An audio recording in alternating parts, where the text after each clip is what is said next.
Sebuah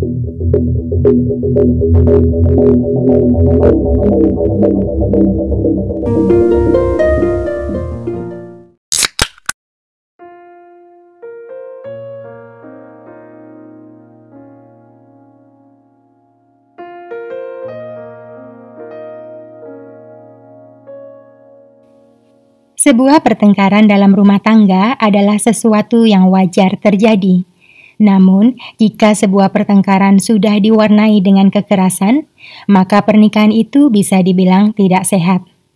Tetapi, bila seseorang memilih untuk bertahan, meski diperlakukan secara buruk oleh pasangan mereka, berarti orang tersebut mengalami trauma bonding atau ikatan trauma, di mana pasangan yang menerima kekerasan sangat terikat dan sulit melepaskan pasangan yang melakukannya. Ada beberapa tanda di mana seseorang mengalami ikatan trauma. Di antaranya adalah ketika mereka merasa bahwa hidup mereka tidak bisa berjalan dengan baik tanpa kehadiran pasangannya yang telah memperlakukan mereka dengan buruk. Petunjuk lainnya seseorang mengalami ikatan trauma adalah saat mereka selalu merasa berbuat salah dan harus menebus kesalahan itu pada pelaku. Contoh nyata dari ikatan trauma terjadi pada kasus berikut ini. Jessica Damien Haban lahir di kota Rochester, Minnesota, Amerika Serikat pada tanggal 5 Juli tahun 87. Setelah lulus SMA pada tahun 2006, Jessica memutuskan untuk pindah ke kota Stewartville yang masih berada di wilayah Minnesota. Jessica Haban yang cantik sejak lahir dikenal memiliki pribadi yang unik dan penyayang. Impiannya sejak lama adalah menjadi seorang kosmetologi atau ahli di bidang kosmetik, dan Jessica bekerja keras untuk mewujudkan cita-citanya itu. Hingga suatu hari, dia bertemu dengan calon suaminya Long Fang, seorang pria Vietnam Amerika.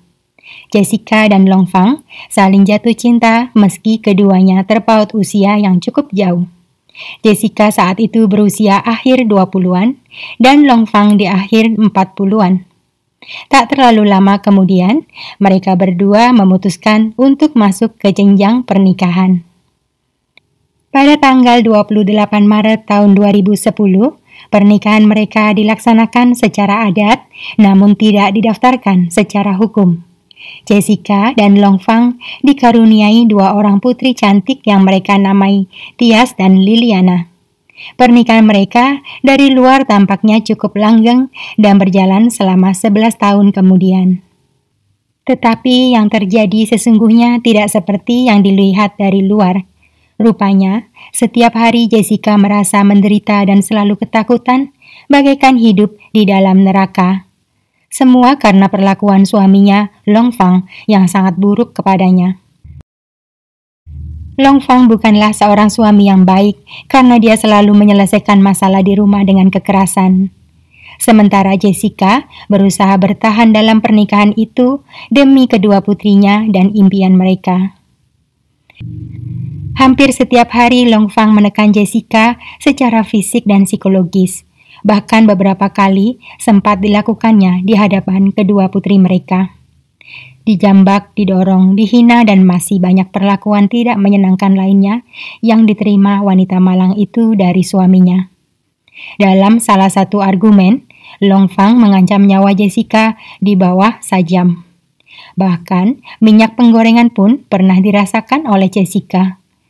Saat itu Long Fang beralasan ada roh jahat di dalam istrinya dan dia harus mengusirnya dengan cara menyiramkan minyak panas. Jessica mendapat banyak cedera baik fisik maupun mental akibat ulah suaminya itu. Meski setiap hari tersiksa dan menderita, tetapi Jessica bertahan dan bersabar menerima KDRT. Alasannya selalu demi kebaikan kedua putrinya. Jessica adalah satu contoh nyata dari seseorang yang mengalami ikatan trauma atau trauma bonding. Selama 11 tahun menikah, Jessica merasa dia tidak akan bisa hidup untuk mewujudkan impian kedua putrinya tanpa Long Fang. Itu sebabnya dia merelakan dirinya menerima semua perlakuan buruk dari suaminya yang jahat. Padahal pada kenyataannya tidak seseram hidup bersama suaminya. Banyak cara yang bisa dilakukan Jessica untuk bertahan hidup dan membiayai kedua putrinya tanpa Long Fang. Dia punya keahlian di bidang kosmetik dan kepribadian yang baik. Tentu Jessica bisa mendapat pekerjaan yang layak dan hidup dalam kedamaian. Tetapi sebagai korban KDRT yang mengalami ikatan trauma, sulit bagi Jessica untuk melihat kesempatan itu. Matanya terlanjur tertutup karena kekerasan suaminya. Hingga suatu hari terjadi sebuah peristiwa yang sempat membuat Jessica keluar dari pernikahan yang tidak sehat, namun sayangnya berakhir dengan duka.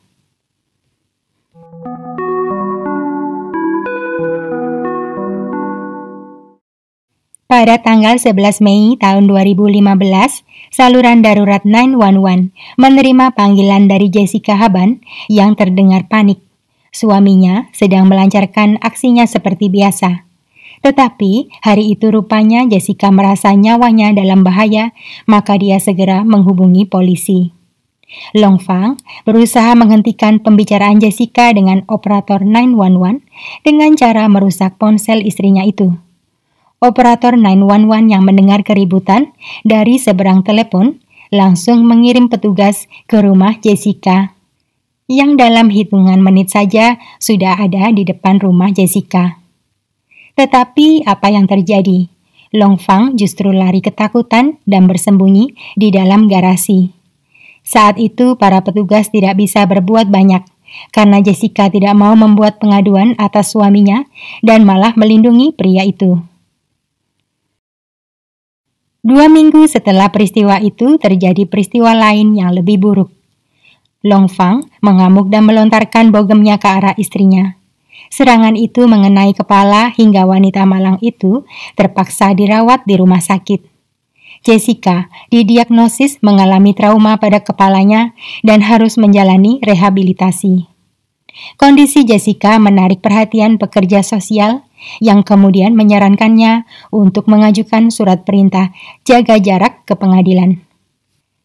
Jessica melakukan saran itu dan pada akhir bulan Agustus tahun 2015, pengadilan mengeluarkan surat perintah jaga jarak yang melarang Long Fang melakukan kontak dengan Jessica atau kedua putrinya.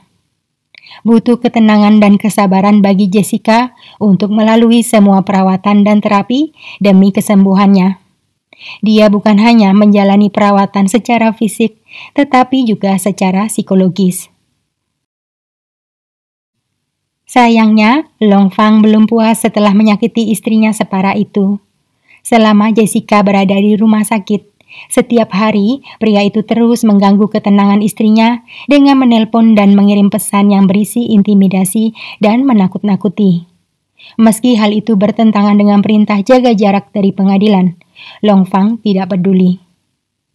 Tujuan suaminya melakukan semua itu hanya satu, agar Jessica cepat keluar dari perawatan cederanya dan kembali kepada Long Fang.